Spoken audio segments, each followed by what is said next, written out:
Baik, selamat pagi lagi ya Bapak Ibu yang saya hormati, dimanapun Anda berada. Luar biasa kita hari ini bisa ketemu di udara ya, online. Dan beberapa mungkin sudah pernah mendengarkan seminar saya, mudah-mudahan tidak bosan ya. Tapi hari ini challenging sekali topiknya, yaitu managing online learning. Ya. Di dalam era pandemi ini, tadi Pak Ferry sudah sebutkan, saya senang sekali tuh kata-kata beliau itu, kita dipaksa, lalu menjadi terpaksa, lalu biasa, jadi kebiasaan katanya. Nah, hampir tiap hari ini kami di BINUS rapat ini, habis ini saya rapat lagi Bapak Ibu, Zoom. Ya. Dari yang nggak tahu apaan tuh Zoom, sampai akhirnya terpaksa belajar ya Pak, akhirnya bisa gitu. Jadi kita sama-sama belajar ya Bapak Ibu hari ini. Nah, sebenarnya topik saya lebih kepada irisan ya Pak Ferry, nanti yang lebih praktisnya Pak Koltak ya, akan sharekan bagaimana menggunakan teknologi itu. Tapi sebelumnya saya ingin membuka dulu dengan beberapa hal, Bapak Ibu, seperti biasa karena saya juga guru, saya seorang pendidik, saya dulu 27 tahun ya jadi guru, kepala sekolah juga, dan saya sekarang dosen, kurang lebih samalah pekerjaannya mendidik. Saya ingin membawa kita berangan-angan dulu sekarang ya, yaitu sebenarnya di hari-hari ke depan ini apa sih yang dibutuhkan oleh dunia ini sebetulnya ya, Bapak Ibu bisa disimak. Kita simak di slide-nya. Apa yang dibutuhkan oleh dunia ini? Ya, ini saya ambil dari workshop yang baru beberapa hari yang lalu diikuti dari beberapa sekolah di sekolah internasional khususnya. Mereka ada mendaftarkan beberapa poin, Bapak Ibu. Pertama, rupanya collaboration. Ya. Kolaborasi tetap menjadi hal yang akan dibutuhkan. Ya, mungkin sampai kapanpun. Ya. Lalu rupanya menarik adalah fleksibilitas, Bapak Ibu. Kita harus lebih fleksibel. Tadi bukan saja teknologi, tapi Pak Ferry sebutkan kontennya gimana nih. Kalau zaman dulu kan textbook. Ya, saya masih ingat waktu saya kepala sekolah, ada orang tua yang protes, kenapa nggak ada textbook? Ini sekolah apaan? Gitu. Saya bilang nggak ada textbook, Pak, Bu. Kami sudah membuat modul sendiri. Oh, ini nggak bisa terjamin kalau modul. Itu yang buat gurunya, dan sebagainya, dan sebagainya. Itu fleksibilitas yang kita perlukan adalah lebih kepada mindset kita, Bapak Ibu. Lalu teknologi yang bertanggung jawab. Karena apa? Ke depan nanti kita nggak tahu ya, antara perkembangan teknologi dengan peradaban manusia itu kan katanya tidak berjalan linear, Bapak Ibu. Teknologi makin maju, tapi moral manusia makin turun, katanya begitu ya. Jadi anak-anak harus diajarkan menggunakan teknologi yang bertanggung jawab, Bapak Ibu. Ya, guru jadi garda terdepan dalam hal ini, dan orang tua di rumah. Ya, pakai HP buat lihat apa, pakai Google buat lihat apa, begitu. Lalu kemampuan antisipasi perubahan. Tadi Pak Ferry juga singgung ya, agile, siap setiap saat berubah. Cepat sekali perubahan ini Bapak Ibu. Sampai-sampai kita kalau naik tangga tuh ngos-ngosan gitu ya. Apalagi guru IT paham maksud saya ya. Baru ketemukan software terbaru, sudah ada lagi yang baru lagi gitu. Dan ini yang menarik Bapak Ibu, ini disertasi saya menulis ini soalnya. Pemahaman tentang perbedaan, ya. Khususnya dalam hal budaya. Karena rupanya budaya itu menjadi perekat Bapak Ibu, sekaligus pemecah. Ya, budaya, kalau kita tidak paham Bapak Ibu, teknologi boleh ada, teknologi boleh maju, tanpa pemahaman budaya satu dengan lain, kita bisa salah paham. Maka nanti waktu memperkenalkan teknologi, online learning, dan sebagainya, jangan lupa juga kita harus selalu bawa aspek budaya yang begitu beragam. Jangankan dengan luar negeri, Indonesia sendiri sudah kaya sekali budayanya. Mari kita memanfaatkan teknologi dengan lebih memahami budaya yang harusnya terintegrasi ya satu dengan lain. Dan ini juga menarik, konflik resolution. Kita diajarkan untuk lebih bisa menghadapi konflik dan menyelesaikannya dengan baik. Nah, ini anak-anak harus diajarkan, Bapak Ibu. Dengan studi kasus, Bapak Ibu. Di sekolah, perbanyak studi kasus, tugas kelompok yang membutuhkan critical thinking dan harus mengambil win-win solution. Bukan win-lose solution, tapi win-win.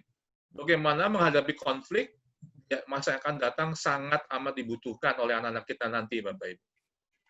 Lalu jangan abaikan juga yang namanya transdisciplinary thinking, yaitu berpikir secara lintas ilmu. Bapak Ibu mulai perbanyak tugas yang bersifat project based learning, yang mengintegrasikan beberapa disiplin ilmu sekaligus.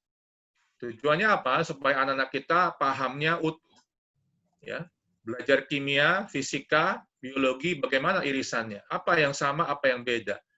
Matematika dan ilmu yang lain, bagaimana irisannya? Apa yang sama, apa yang beda? Itu penting sekali, Bapak Ibu. Dan terakhir menjadi bagian dari komunitas global yang bertanggung jawab. Ini kira-kira beberapa hal yang akan dibutuhkan ke depan, Bapak Ibu. Lalu bagaimana pendidikan bisa mengantisipasinya? Dengan cara beberapa hal ini. Critical thinking, kita sudah sering dengar. Terus diasah, Bapak Ibu, dari mulai SD. Ya, kalau di taksonomi Bloom bilang, itu yang paling bawah adalah remembering, ya. Kalau dulu knowing, terus diganti remembering. Menghafal. Bapak Ibu sudah mulai tinggalkan, lebih banyak ke atas, ya, analyzing, dan terusnya sampai ke creating. Nanti ada saya sampaikan juga slide-nya. Supaya anak-anak mulai berpikir kritis dari sejak dini. Bukan nunggu SMA, tapi dari sejak SD. Lalu tadi fleksibilitas perlu diasah, anak-anak perlu fleksibel, perlu beradaptasi dengan cepat, dan menganalisa dan mensintesa informasi. Nah, ini penting.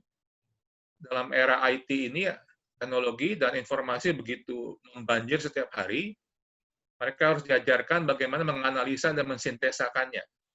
Antara informasi satu dengan yang lain, apa hubungannya, apa bedanya, apa persamaannya. Nah, ini yang saya lihat jarang diajarkan oleh guru, ya. Saya pengalaman di sekolah, kita lebih banyak mengajarkan single information kepada anak-anak. Ya ini, itu ya itu. Ditanya apa hubungannya, ya nggak tahu. Kamu pikir sendirilah, gitu ya. Padahal guru harus bisa menggabungkan, mengkombinasikan informasi satu dengan yang lain, supaya menjadi satu sintesa yang baru atau hipotesa yang baru bahkan. Itu yang dibutuhkan ke depan, Bapak Ibu. Karena ilmu pengetahuan akan terus berkembang, teknologi akan terus berkembang, kita harus lebih cepat, ya, berpikir dibanding sebelumnya. Ya, lalu kemampuan untuk melakukan penelitian dengan kritis. Ya. Jadi topik-topik nanti di dalam mungkin zaman dulu saya waktu sekolah ada karya ilmiah remaja, ya, dari itu, ya. Nggak tahu sekarang. Anak-anak diajar menulis ilmiah, ya, menulis paper, mulai dibiasakan berpikir melalui tulisan, Bapak Ibu. Nah, kita bukan budaya menulis, ya. Bangsa kita budayanya lisan, Bapak Ibu. Kita gaptek dalam hal menulis. Ya, terlihat dari mahasiswa, ini saya baru ujian skripsi itu, masih kacau balau menulis. Sampai S3 bahkan, ya. Itu pergumulan Indonesia, yang menulis dalam hal kajian ilmiah, itu masih sangat kurang. Kalau sekolah Bapak Ibu bisa mengajarkan satu mata pelajaran menulis ilmiah, academic writing, sangat bagus, Bapak Ibu. Jadi pionir, ya, ada mata pelajaran academic writing di SMA. Lalu bagaimana menggunakan informasi dengan praktis? Jadi informasi itu kan harus dipilih dan dipilah, Bapak Ibu, ya. Dipilih dan dipilah. Bagaimana menggunakannya secara praktis itu juga bagian dari yang namanya menguasai teknologi. Bukan hanya informasi yang diterima, tapi bagaimana memilihnya dan memilahnya sesuai kebutuhan. Itu bagian dari literasi, ya, nanti kalau kita teruskan. Jadi information literacy itu penting, Bapak Ibu. Dan wisdom over knowledge, artinya pengetahuan bukan jadi yang paling utama, tapi bagaimana kita dengan bijak, ya, dan bajik melihatnya sebagai satu hal yang harus kita filter, ya. Pengetahuan apa yang kita bisa terima dan apa yang kita tidak seharusnya terima. Ya, karena knowledge itu sangat netral sifatnya. Lalu bagaimana skill berkembang sangat penting. Yang ke depan akan dicari orang benar-benar skillful, yang benar-benar ahli di bidangnya. Makanya kalau anak SMA tanya, termasuk anak saya ini mau kuliah sebentar lagi, tanya mau jurusan apa kuliah, saya bilang begini, cari jurusan yang skill-nya akan terus dibutuhkan. Ya, karena kalau knowledge, ya Uncle Google has everything. Tapi kalau skill, itu harus dibuktikan. Anda bisa apa? Coba demonstrasikan, gitu kira-kira. Ya, anak-anak sekarang pilihannya banyak, Bapak Ibu. Dari mulai jadi chef, interior designer, fashion designer, apapun ada. Ya, kalau zaman dulu kan dokter, pilot, jadi lawyer, gitu ya. Sekarang banyak sekali pilihan yang lain. Ya, di BINUS sudah 43 lebih program studi, ya, Bapak Ibu yang punya anak SMA atau murid SMA kelas 12 yang mau kuliah, pilihannya banyak. Terakhir, project based. Nah, ini terus diulang-ulang, ini bukan hal yang baru ya, tapi perbanyaklah project based yang filosofinya dari project based learning itu menggunakan portfolio, Bapak Ibu. Jadi anak-anak terus dipacu, dimotivasi untuk melakukan self assessment, artinya mereka sendiri bisa melihat mereka tuh bisa apa sih sebenarnya. Dengan cara apa? Portfolio. Ya, jadi lu mulai tinggalkan pelan-pelan yang namanya ujian. Ya, exam, written exam terutama. Nanti kita lihat slide berikut yang menarik. Apa seperti itu? Karena rupanya di abad 20 pendidikan kita itu 3 hal ini, Bapak Ibu. Nah, kita ini produk abad 20 semua ya, Bapak Ibu ya. Pertama adalah pengetahuan yang bersifat instruksi. Pokoknya guru bilang apa ya itu yang pasti benar. Ya, nggak usah didebat lagi. Dulu waktu saya kuliah S1, saya masih ingat saya bertanya kepada dosen saya, marahi saya, mau apa? Maksud kamu apa? Ke ruang saya, ikut, saya mau bicara sama kamu.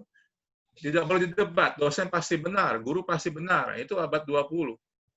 Lalu yang kedua adalah hafalan yang bersifat short term memory. Ya. Kita dipaksa menghafal. Ya. Zaman dulu bahkan buku itu dicatat ulang di buku catatan, saya masih ingat. Guru baca koran di depan, lalu suruh sekretaris kelas menulis di papan, mencatat ulang buku teksnya ke dalam buku catatan. Lalu ulangannya yang ada, semuanya ada di situ. Itu bukan zamannya lagi, Bapak Ibu. Dan terakhir memang masih sangat orientasi ujian. Nah, ke depan rupanya akan sangat berubah, Bapak Ibu. Ini prediksi dari beberapa sumber ya, termasuk PBB mengatakan tahun 2050 kita mulai meninggalkan apa-apa yang kita sudah lakukan di abad 20. Yaitu apa? Kita akan sangat skill based, pendidikan akan semakin vokasional. Ya, mungkin kalau sekarang SMK makin populer ya. Karena langsung kelihatan keterampilannya apa. Lalu tetap akan bersifat project oriented, bukan knowledge tadi yang instruction tadi. Dan bisa diaplikasikan secara praktis pengetahuan itu. Yang bersifat open ended, Bapak Ibu. Jadi guru, jangan lupa, dulu saya ingat ada guru saya yang bilang, kalau saya bilang salah, ya salah. Kalau jawaban ulanganmu tidak sesuai apa yang saya ngomong di kelas, ya salah. Lalu kalau saya dapat sumber informasi itu dari guru les saya, misalnya, dan itu saya anggap lumayan oke dan masuk akal, tetap salah, karena kamu harus sesuai apa yang saya ngomong. Nah, nggak bisa lagi rupanya Bapak Ibu seperti itu. Ya, open-ended questions. Bapak Ibu waktu membuat pertanyaan, jangan yang yes-no questions ya. Jadi harus open-ended, ya, yang memakai WH question words. Why, how, ya. Dan bukan yang hafalan what, who, where, when. Itu ya kita minimalkan itu. Mengapa, bagaimana, itu yang open-ended. Yang anak-anak makin kritis berpikirnya. Dan tadi yang Pak Ferry buka di sesi kita adalah akan sangat-sangat strong digital component. Jadi yang namanya textbook ya sudah mulai e-book, semua akan online, ya. Kuisnya juga ada di LMS-nya, paperless dan sebagainya. Waktu saya mendapat kesempatan ke Vietnam, Bapak Ibu, dengan beberapa kepala sekolah, lalu ke Thailand juga diajak BINUS waktu itu ya, waktu saya kepala sekolah. Saya mengunjungi satu sekolah negeri di sana. Saya kaget, Bapak Ibu. Nggak ada kertas di situ, nggak ada buku. Semua pakai tablet. Ya, waktu saya masuk ruangan itu, kami 65 orang kepala sekolah, ya berusaha menyembunyikan rasa kaget sebetulnya ya. Sambil senggol-senggol, Pak, kita kayak gini. Ya. Yang lain senyum-senyum ya, kapan-kapan lah katanya. Pokoknya kita ketinggalan, Bapak Ibu. Kita masih pakai kertas, ya, masih hafalan, belum siap memang untuk digital. Tadi survei tadi sangat membantu saya, Pak Ferry. Ya. Memang infrastruktur penting, tapi lebih kepada mindset menurut saya. Karena ada uang, ada barang, yayasan beli, teknologi, tapi kalau gurunya nggak siap, ya susah juga. Yang namanya written exam itu akan sangat berubah nanti. Bahkan mungkin ini prediksi ya, katanya nggak ada lagi ujian nanti. Artinya lulus nggak lulus yang menentukan Anda sendiri. Jadi nanti sekolah itu jenjangnya tidak ada ujian, tidak ada fail. Semua lulus. Artinya lulus, tapi pengetahuan Anda seberapa banyak Anda yang tentukan. modelnya memakai bukan nilai angka, failing atau passing, tapi nanti ada semacam narasi bahwa saya tahu ini sebanyak sekian persen, saya menguasai knowledge ini sekian persen, dan sebagainya. Sekarang sudah mulai dengan SKPI ya, di kampus ada surat keterangan pendamping ijazah. Bukan hanya transit nilai akademik, tapi juga non-akademik, mulai dihargai.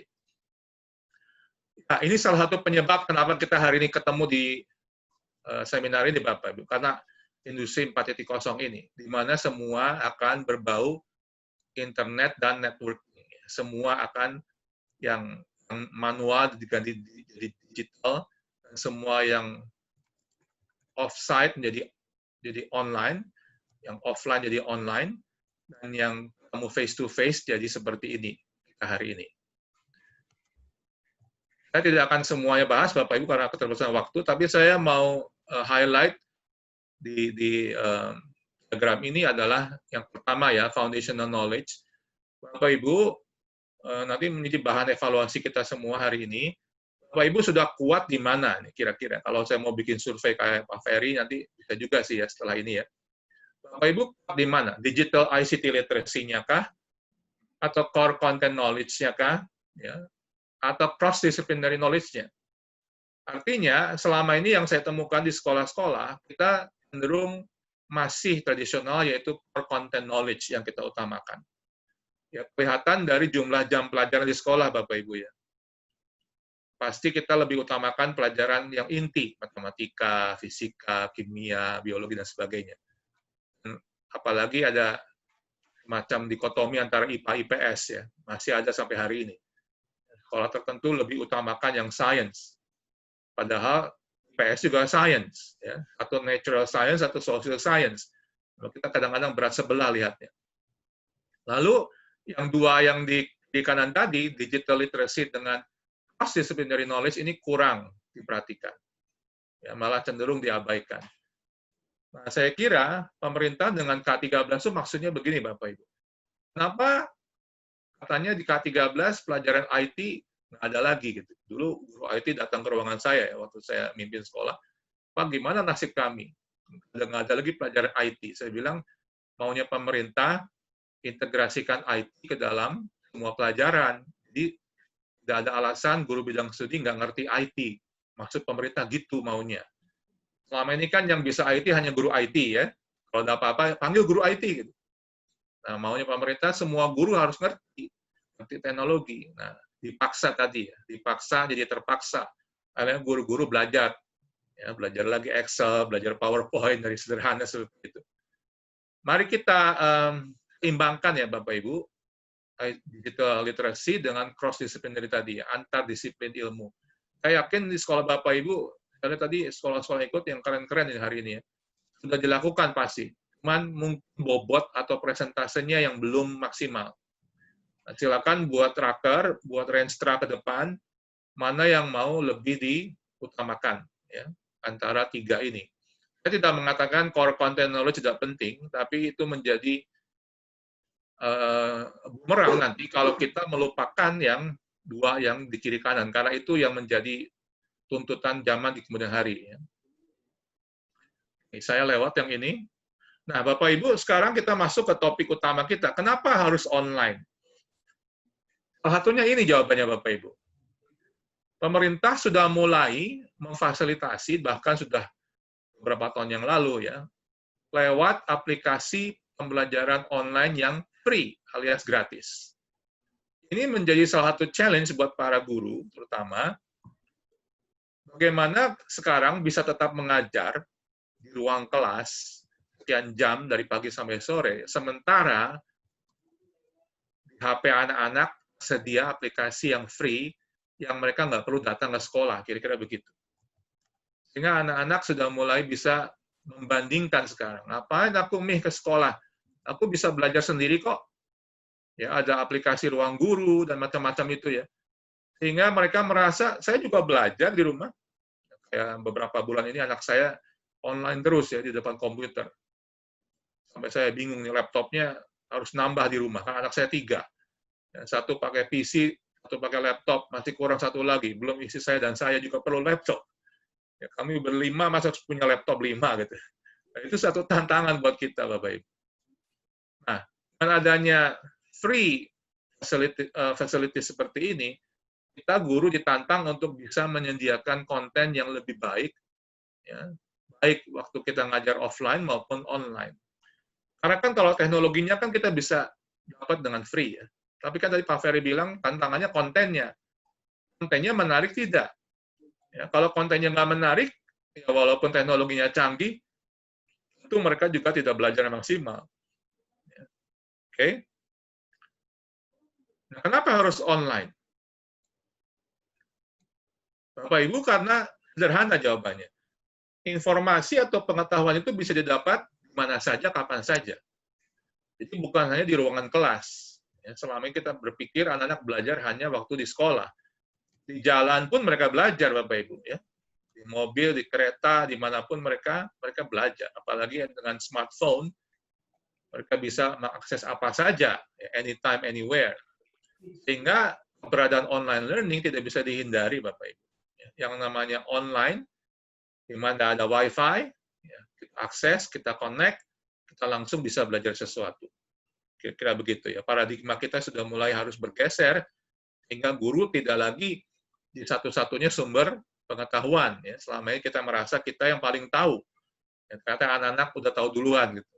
Ya, karena ada Profesor Google. Ya. Jadi itu yang membuat kita harus cepat-cepat berubah nih Bapak Ibu. Kecepatan kita belajar sekarang itu harus 10 kali lipat Bapak Ibu. Ya. Artinya apa? Pengetahuan yang kita ajarkan ke anak-anak itu mungkin mereka udah tahu 2-3 minggu atau 3 bulan yang lalu. Kita baru baca kemarin malam gitu kira-kira. Maka seorang guru zaman sekarang abad 21 ini dituntut bukan hanya tahu ilmunya, tahu bidang yang dikuasai oleh guru tersebut, tapi juga lintas ilmu. Karena anak-anak akan bertanya macam-macam. Ya, tadi, apalagi kalau sekolah Bapak Ibu yang punya anak yang cerdas, ya itu pertanyaannya pasti yang bukan yang biasa-biasa. Ya, mereka akan tanya yang aneh-aneh, yang macam-macam, yang mungkin boten-boten gitu ya. Misalnya ya, saya pernah ditanya, apakah misalnya cahaya itu materi bukan? Ya, kira-kira begitu ya. Yang nggak ada di textbook. Lalu kita guru pikir dulu. Nah, dengan adanya online, kita bisa akses macam-macam pengetahuan yang ada. Bukan cuma di Indonesia, di luar negeri. Ya, sekarang banyak modul-modul yang free ya, Bapak Ibu bisa akses. Bahkan Harvard, Cambridge, Oxford menyediakan pengetahuan mereka secara free, bisa di-download. Itu luar biasa, Bapak Ibu. Nah, kenapa distance learning tadi ya, topik kita?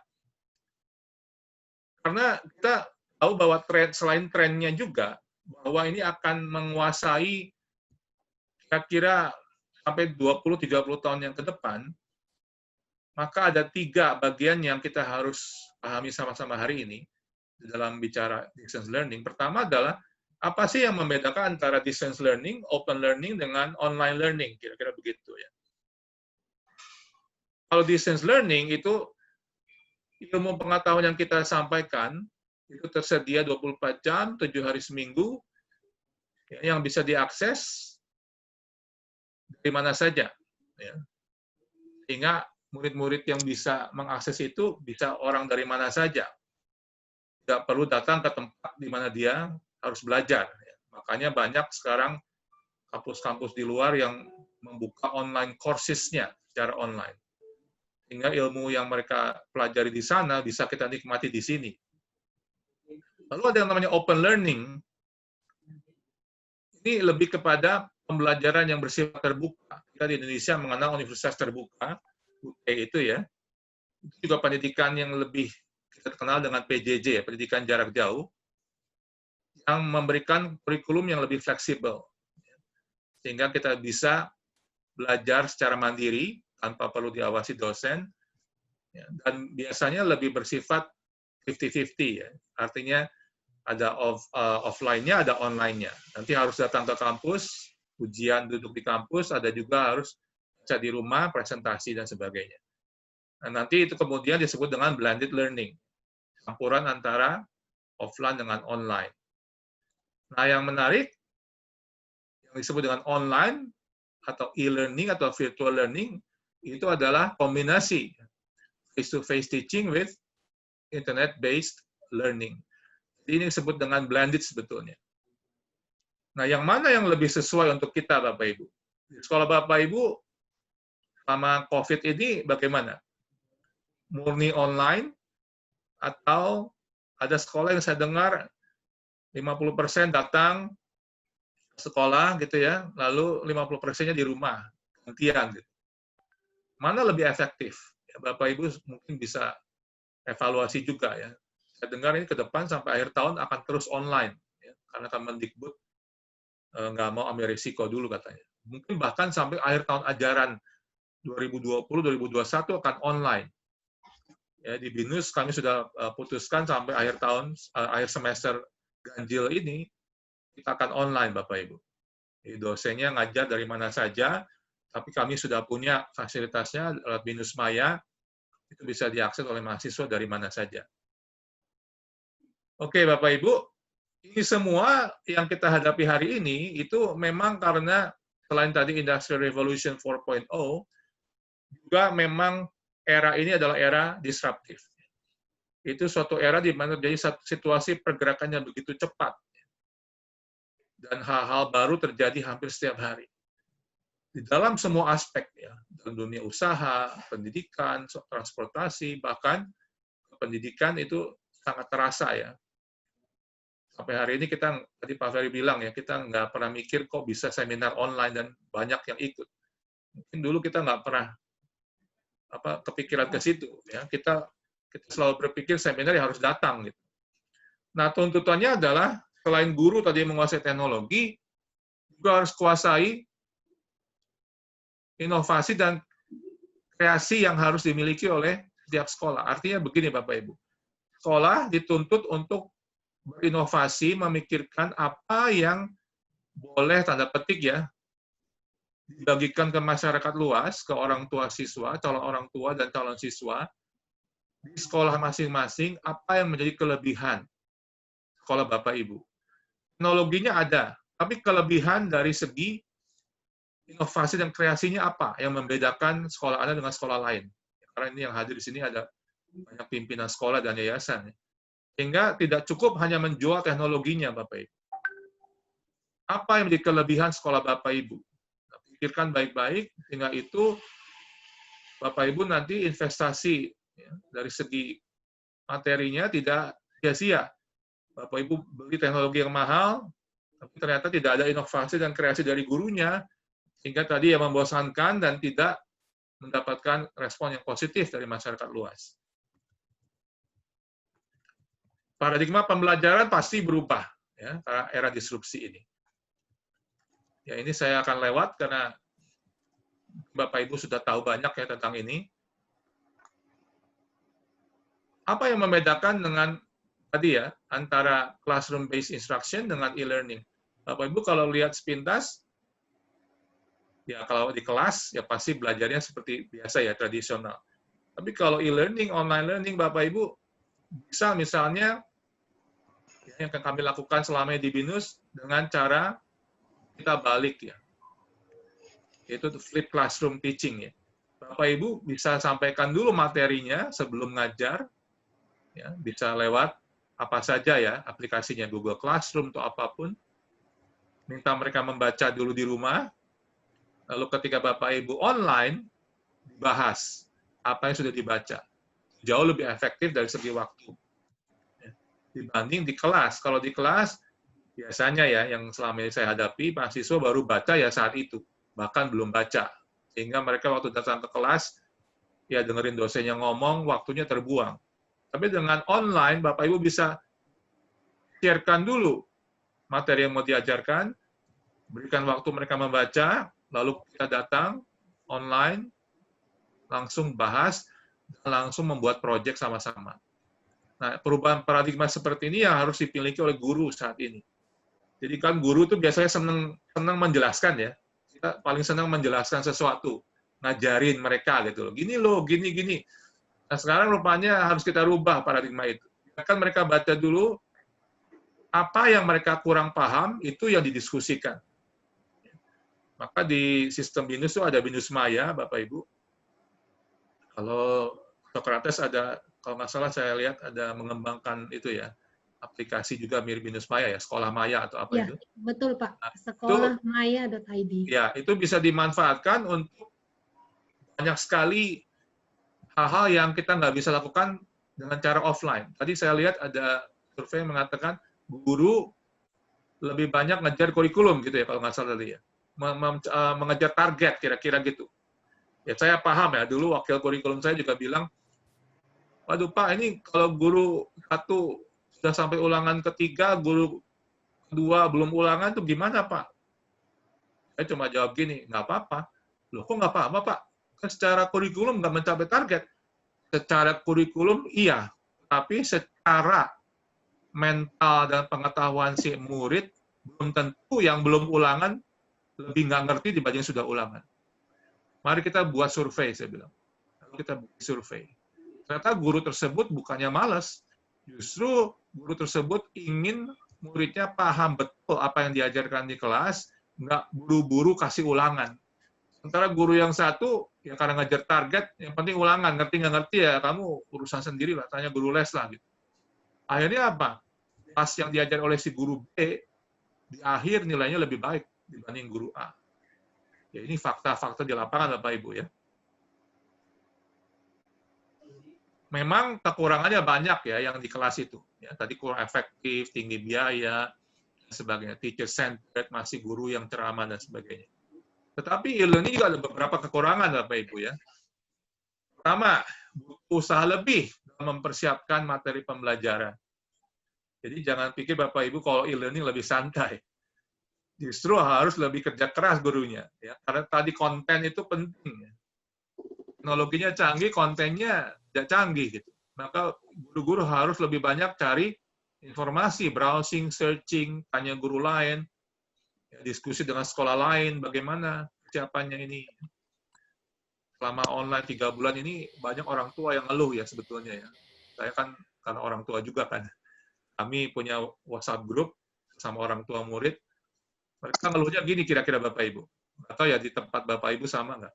Wah ini guru-guru nih mentang-mentang online karena pandemi, lalu cuma ngasih tugas terus. Lebih parah tugasnya dibanding waktu sekolah biasa katanya. Sampai anak-anak nggak ada waktu untuk main, karena tugasnya bejibun gitu. Nggak tahu betul nggak itu. Lalu saya cek anak-anak, bener ya?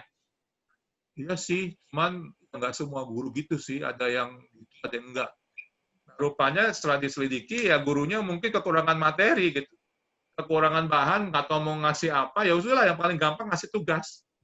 Pokoknya kamu kerjain ini ya, lain besok kan online, kamu kan di rumah, ya, pasti banyak waktu. Ternyata dia lupa guru lain juga kasih tugas, ya bukan cuma satu, akhirnya 10 tugasnya. Berarti kekurangannya harus kita atasi. Bapak Ibu guru harus lebih banyak apa? Baca. Lebih banyak browsing, searching, cari informasi. Baca jurnal. Tadi Pak Ferry share jurnal, itu menarik ya. Karena itu kadang-kadang kalau buku artikel itu ketinggalan ya. Informasinya nggak update. Tapi kalau jurnal pasti update. Ya. Bapak Ibu mencari jurnal pun perlu keterampilan khusus Bapak Ibu. Ya. Yang bisa dipercaya mana. Jurnal ilmiah apa yang baik ya, dan sebagainya. Nah, harus memperhatikan sisi pedagogi dari satu materi. Karena online itu kan katanya, oh nggak ketemu gurunya, ya, murid harus mandiri. Nah, itu jadi plus dan minus sekaligus ya Bapak Ibu ya. Makanya materinya harus bersifat mendidik, mengajar, bukan hanya transfer knowledge, kira-kira begitu. Lalu siswa perlu selalu dimotivasi dan diatur, ya, di-manage. Caranya gimana? Bapak Ibu jangan lose control, monitoring siswa justru jauh lebih penting ketika online dibanding offline. Nah, itu dibantu oleh aplikasi teknologi nanti. Ya, saya lihat udah banyak aplikasi yang bisa memonitor ya, bahkan kehadiran absensi itu bisa dengan mudah dilacak. Ya. Ini murid ini ngerjain tugas ini, kapan kumpulnya, jam berapa, dia hadir enggak, ya, waktu online ada yang memang betul fisiknya hadir atau tidak, gitu, kira-kira. dan tentu tadi harus didukung oleh sarana prasarana. Saya ingin highlight sedikit mengenai poin ini, Bapak Ibu. Kalau yang hadir di sini ada yayasan, Bapak Ibu tolong jangan merasa rugi kalau mengeluarkan anggaran yang cukup besar ya untuk ini. Saya lihat sekolah yang berhasil akhirnya, yang berani dulu di depan menganggarkan budget untuk sarpras ini, Bapak Ibu. Jadi kalau dulu ditanya ya, kalau bangun sekolah apa yang paling utama? Dulu kan jawabannya guru dulu ya, guru paling utama, lalu mulai kurikulum, siswa, terakhir baru fasilitas. Oke, saya setuju. Tapi karena perkembangan teknologi sekarang, Bapak Ibu, ternyata sarana sangat mendukung. Saya pernah ke sekolah melakukan supervisi. Ya ini mungkin karena ya maaf ya ini sekolah negeri, jadi sarananya sangat terbatas. Saya tanya kepala sekolah, loh Anda kan punya anggaran dari pemerintah, kenapa nggak dimanfaatkan untuk memperbaiki fasilitas sekolah ini? Ya ternyata ya mungkin manajerialnya, manajemen untuk anggarannya tidak transparan dan sebagainya ya, sehingga budget itu prioritasnya bukan untuk sarana prasarana, tapi untuk yang lain gitu. Nah, untuk swasta Bapak Ibu, karena kita semua harus transparan, yayasan yang mengontrol tentu, penganggaran untuk sarpras Bapak Ibu, saya pikir sudah harus jadi prioritas utama saat ini ya. Yang paling sederhana lah WiFi. Banyak murid yang ngeluh ya, WiFi di sekolah lemot dan sebagainya. Kita nggak bisa maju kalau begitu Bapak Ibu. Harus berani mengeluarkan anggaran yang cukup besar untuk itu. Oke. Ini bagian terakhir dari presentasi saya. Maka solusi yang paling pas bagi saya dan menurut kami di BINUS juga itu melakukan yang namanya blended learning ya, atau hybrid learning. Itu suatu metode pembelajaran yang mengkombinasikan metode pembelajaran tatap muka dengan online. Artinya begini, dalam situasi pandemik ini ya, tadi kan judulnya pandemik, kita bisa lakukan dua-duanya sebetulnya. Artinya online yang secara langsung tadi ya, yang Pak Ferry sempat singgung tadi, asynchronized dengan synchronized. Yang langsung seperti ini, Bapak Ibu, kalau kami namanya video conference ya, melakukan tatap muka secara online dengan mahasiswa, tapi juga yang tidak harus ketemu secara online. Artinya kita sharekan materinya, mereka pelajari, lalu kita akan ketemu di beberapa sesi, Bapak Ibu tentukan ya, berapa sesi kita ketemu online, berapa sesi yang offline. Nah, dengan menggabungkan kedua ini, saya kira itu solusi yang terbaik saat ini ya, untuk kondisi pandemik saat ini. Ya, tentu nanti kalau sudah normal lagi, ya kita balik ke model classroom ya, classroom dengan pendekatan teknologi. Oke, saya akan lewat ini. Jadi kira-kira kesimpulannya begitu. Yang namanya blended itu antara irisan face to face dengan computer based, di tengahnya ada internet based, dan di dalamnya ada online learning. Kita manfaatkan semua fasilitas yang ada dengan cara menggunakan teknologi, tetapi juga jangan lupa Bapak Ibu, kita juga harus mengutamakan pedagoginya. Nah, nanti pembicara berikutnya Pak Polta akan singgung itu ya, mengenai pedagogi tapi yang digital. Bagaimana teknologi tapi tidak meninggalkan pedagoginya. Nah, kira-kira begitu ya, antara manusia dan teknologinya. Jadi ada irisan di tengah. Kenapa harus ada irisan itu? Karena kalau hanya yang ke sebelah kanan, ya, hanya teknologi, tanpa ada pedagoginya, kita akan ketinggalan dalam hal unsur pendidikannya, Bapak Ibu. Jadi seperti hanya kuliah saja gitu ya. Tapi yang sebelah kiri, jangan lupa Bapak Ibu, ya, namanya motivasi, ya, itu pembelajaran secara individu, ya kita harus tahu setiap individu yang kita ajar, walaupun online, dan feedback itu penting. Ya, setiap tugas, setiap assessment yang diberikan harus diberikan feedback. Walaupun online, justru karena online maka feedback-nya akan lebih efektif, Bapak Ibu.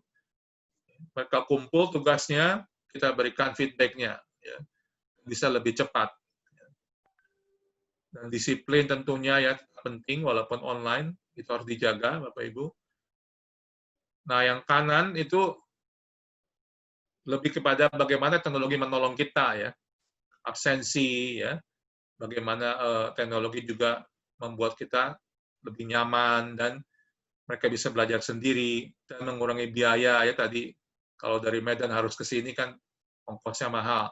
Ya, itu kira-kira kelebihannya.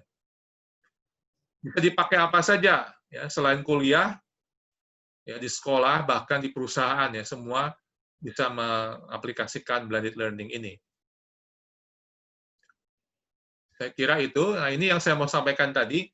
Bapak Ibu mulai lebih banyak, ini berdasarkan taksonomi Bloom, pakai, kalau di Bloom itu pakai C ya, C1, C2, C3 sampai C6, kita harus lebih banyak pakai C, mulai C4 sampai C6. Itu karena untuk SMP, SMA. Yang SD masih oke lah, C1, C2. Ya, bahkan di luar negeri sudah mulai, ya, anak SD itu sudah mulai di arah analyzing ke atas. Ya. Karena mereka ingin anak-anaknya berpikir lebih kritis.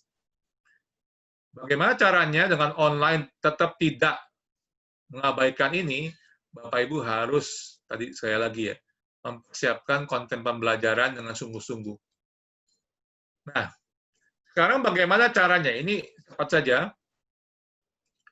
Bagaimana membangun satu online course dengan sistem LMS tadi ya. Bapak Ibu kalau ditanya apa sih yang harus ada di dalam sebuah LMS yang baik, kira-kira gitu. Maka outline-nya kira-kira begini. Pertama harus ada homepage-nya ya untuk introduce the course. Bapak Ibu siapkan kalau ada IT staff di sekolah ini membuat LMS sendiri. Tapi kalau lebih praktis, nah teman-teman Socrates punya ya. Tadi sekolah Maya itu. Ya, tinggal pakai saja sebetulnya. Tapi kalau mau bangun sendiri, ini kira-kira yang harus ada. Oke. Kedua adalah bagaimana instruktur itu memberikan arahan yang jelas kepada setiap kursus yang ada di situ. Setiap subjek yang diajarkan. Tentu harus ada silabusnya, timeline-nya, kalendernya, dan nilai, ya, assessment yang akan diberikan. Dan jangan lupa Bapak-Ibu, di dalam setiap LMS itu harus ada jelas arahan step by step-nya. Ya, kursus ini akan diselesaikan dalam sekian waktu. Modul ini akan diselesaikan dalam sekian minggu. Lalu ada berapa ya konten di dalamnya. Dan tujuannya apa? Learning objectives-nya apa? Ya, di akhir sesi ini siswa harus menguasai apa? Lalu bagaimana assessment-nya? Nah, ini penting. Apakah kuis, tugas, forum diskusi, atau yang lain. Sehingga di awal murid kita sudah tahu apa yang dituntut dari mereka. Ya, kita jangan memberikan surprise ya ke anak-anak ya. Kadang-kadang guru ya over kreatif ya. Pak, nanti ini gimana tesnya? Oh, nanti di akhir saya kasih tahu. Saya kira kurang fair buat murid kita ya. Harusnya di awal dikasih tahu, silabusnya seperti ini, berapa sesi, durasinya, di akhir akan dinilai seperti apa. Nah, kalau mau di checklist, begini Bapak-Ibu. Ya, tadi, setiap kursus, setiap subjek yang kita ajarkan harus punya semua aspek ini. Ya, penjelasan, silabus, modulnya, lalu link untuk mengupload file, dan ada semacam fasilitas untuk memberikan lecture secara online langsung, ya seperti Zoom ini ya, bisa rekam. Juga ada fasilitas untuk diskusi, ya forum diskusi. Ada untuk menaruh tugas, ya upload dan download tugas, dan assessment-nya seperti apa tadi, bobotnya seperti apa, setiap assessment-nya, persentasenya berapa, dan ada sarana untuk memberikan feedback, ya feedback kepada apa yang mereka kerjakan. Ya, Bapak Ibu jangan lupa ya, setiap kali kasih tugas harus ada feedback-nya. Ya, kita biasanya malas ya, senangnya ngasih tugas tapi malas koreksi. Nah, itu bahaya Bapak Ibu ya. Mereka sekarang kritis. Mana Pak tugas saya minggu lalu kok belum diperiksa? Oh ya nanti itu nantilah belum itu nggak penting. Yang penting kamu kan nanti ujian. Padahal kita malas koreksi. Lalu nilai ya, ada nilai yang transparan tadi Pak Ferry singgung ya. Orang tua bisa lihat LMS yang baik bisa diakses oleh orang tua, mereka bisa monitor anak saya berapa kali dikasih tugas, nilainya berapa. Lalu ada sarana untuk komunikasi, Bapak Ibu. Ini penting ya. Ada LMS yang saya lihat tidak memiliki sarana ini. Ya, jadi muridnya nggak bisa nanya gurunya gitu kira-kira. Kenapa Pak saya dikasih nilai segini? Mungkin bisa protes nilai bahkan. Itu harus ada sarananya. Dan juga additional content ya. Kalau guru mau menambahkan sesuatu di sistem itu sangat open ya, sangat user friendly. Nah itu Bapak Ibu kalau mau membangun atau membuat sendiri LMS sendiri itu syarat-syaratnya. Dan terakhir tadi ada timeline yang jelas ya, ada kalender. Anak harus selesaikan tugas dalam 1 semester, berapa tugas dalam berapa lama dan waktunya, deadline-nya dan sebagainya. Nah, saya ingin masih ada waktu sedikit Bu. 2 menit lagi, Pak. 2 menit. Oh, pas sekali. Saya ingin sharekan satu contoh saja yang saya dapat.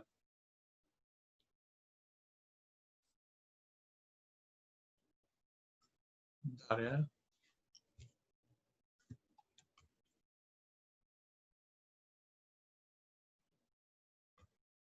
Nanti Bapak Ibu bisa akses sendiri ya. Ini contoh saja. Nah, kalau mau nanti bisa saya share juga file ini. Ini saya dapat bagaimana bisa memanfaatkan online resources yang tersedia di internet ya. Bapak Ibu bisa nanti saya sharekan juga. Ya, ini karena pandemi jadi banyak ya, website yang menawarkan seperti ini. Nah, ini Bapak Ibu ya. Ini aja aku mau itu aplikasi cuma. Apaan mau? Contoh-contoh yang bisa Bapak Ibu download dari mulai yang free sampai yang berbayar. Ya, saya kasih contoh lah, misalnya yang menarik saya lihat tadi itu, nah ini Education Perfect. Mungkin ada yang pernah pakai Bapak Ibu. Ini mulai dari TK sampai kelas 12, di situ ada semua subjek lengkap, ada yang berbayar, ada yang free. Nah, isinya apa? Isinya adalah konten-konten yang kita kesulitan selama ini cari.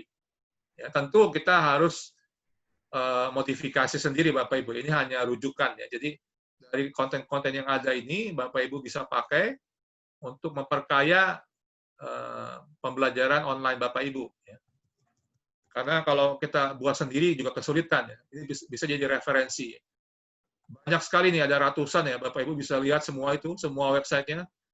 Lengkap ya, subjeknya apa saja, ya, berbayar atau tidak, skill apa yang ditawarkan, ini semua ada Bapak Ibu. Nah, kalau sudah kontennya baik, teknologinya ada, tinggal terakhir adalah gurunya. Ya, jangan lupa gurunya harus tetap update dan yang pasti harus tetap semangat, walaupun online. Ya kayak saya ini work from home ya di BINUS WFH, tetap online, tetap semangat mengerjakan tugas, ya tetap fokus, sehingga lama-lama tadi ya, karena dipaksa, jadi terpaksa, lalu biasa jadi kebiasaan. Sehingga nggak ada lagi bedanya belajar online dengan offline. Bekerja di rumah sama dengan bekerja di kantor. Ya kita tidak mau jadi dikotomi, ya saya harap kita paradigmanya sama dalam hal ini. Terima kasih untuk waktu yang diberikan. Mohon maaf kalau lewat waktunya. Dan saya harap nanti ada interaksi diskusi yang bisa kita lakukan sama-sama. Saya kembalikan ke Bu Ike. Terima kasih, Bu.